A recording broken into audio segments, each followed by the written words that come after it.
네, 윤석열 대통령이 이태원 참사 특별법에 거부권을 행사한 걸 두고 여야 입장은 크게 엇갈렸습니다. 더불어민주당은 유족과 국민을 모욕한 거라고 비판했고 국민의힘은 참사의 정쟁화를 멈추라면서 재협상 카드로 맞섰습니다. 김대겸 기자입니다.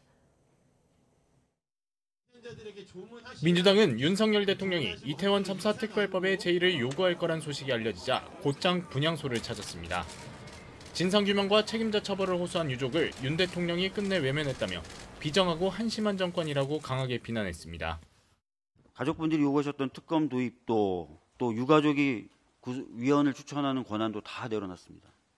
근데도 불구하고 거부권을 행사하겠답니다. 도저히 이해가 안 되고요.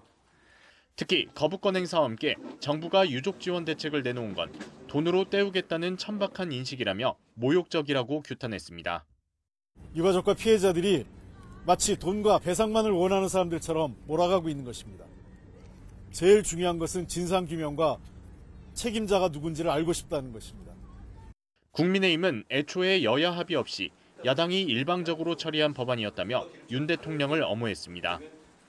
특별조사위원회 구성이 공정하지 않은 데다 과도한 권한까지 줘 앞으로 1년 반 동안 나라를 극한 갈등으로 몰아넣을 거라고 반박했습니다.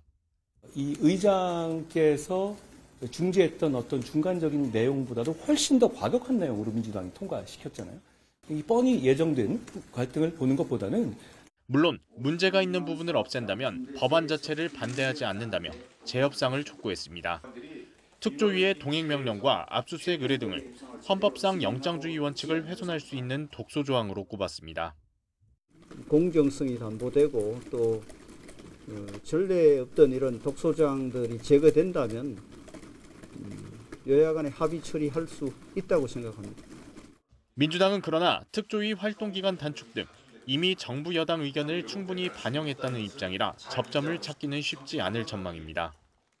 이제 여야는 국회로 되돌아올 이태원 참사 특별법 재표결 시점을 두고 신경전을 이어갈 것으로 보입니다. 김건희 여사 주가 조작 의혹 등 이른바 쌍특검법 재표결까지 맞물리며 거부권 재표결 전국이 총선 민심에 어떤 영향을 미칠지도 주목됩니다. YTN 김대겸입니다.